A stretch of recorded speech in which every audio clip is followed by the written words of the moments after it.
जय श्री राधा माधव। सद्गुरु देव भगवान की जय हो। परम पूज्य श्री सेठ जयदयाल गोयनका जी की पुस्तक से।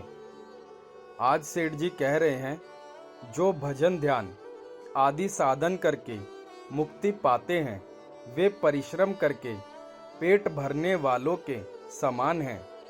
जो काशी आदि क्षेत्रों की एवं महात्मा पुरुषों की शरण लेकर मुक्ति प्राप्त करते हैं, वे मांगकर शरीर निर्वाह करने वालों के समान हैं।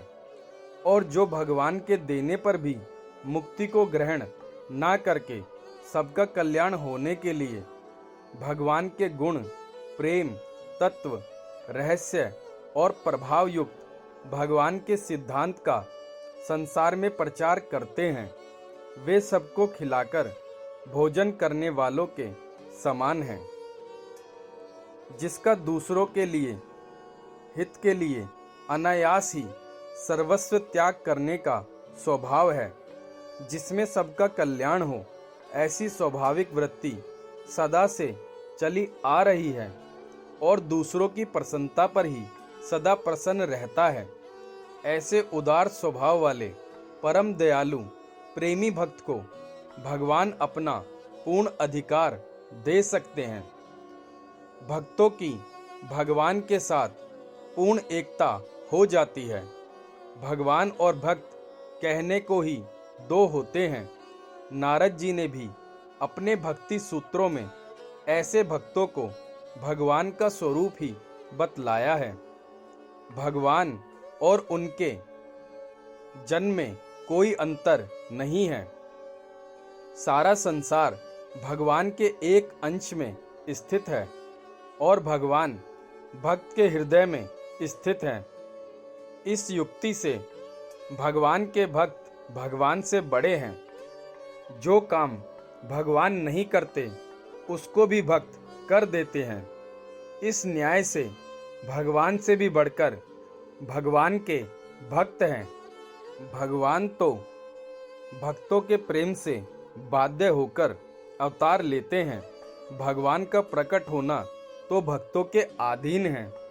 यदि संसार में भक्त ना हो तो भगवान की भक्ति का नाम संसार में शायद ही रहता।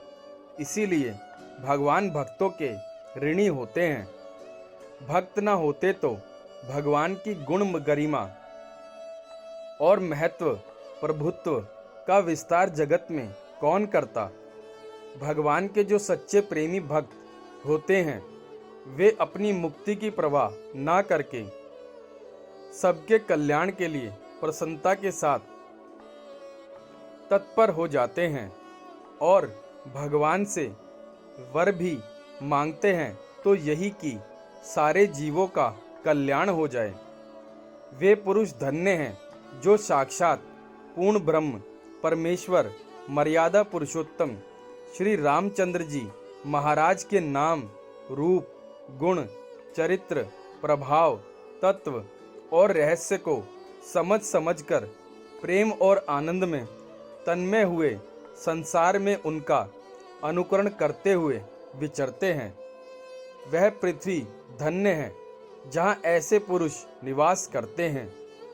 भक्तों के जहाँ चरण टिकते हैं, वह देश तीर्थ बन जाता है और वहाँ प्रेम, आनंद और शांति का स्रोत बहने लगता है।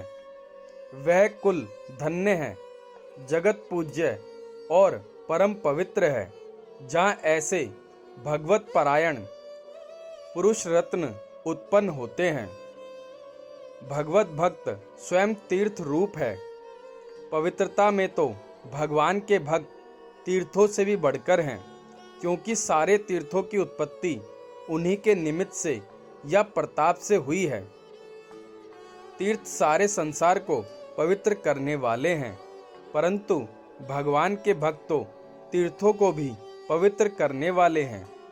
भगवान के भक्तों का आश्रय ग्रहण करके उनके वचनों के अनुसार चलने वाला अतिशय मूढ़ पुरुष भी दुखों से मुक्त होकर परमात्मा को प्राप्त हो जाता है। जय श्री राधा माधव।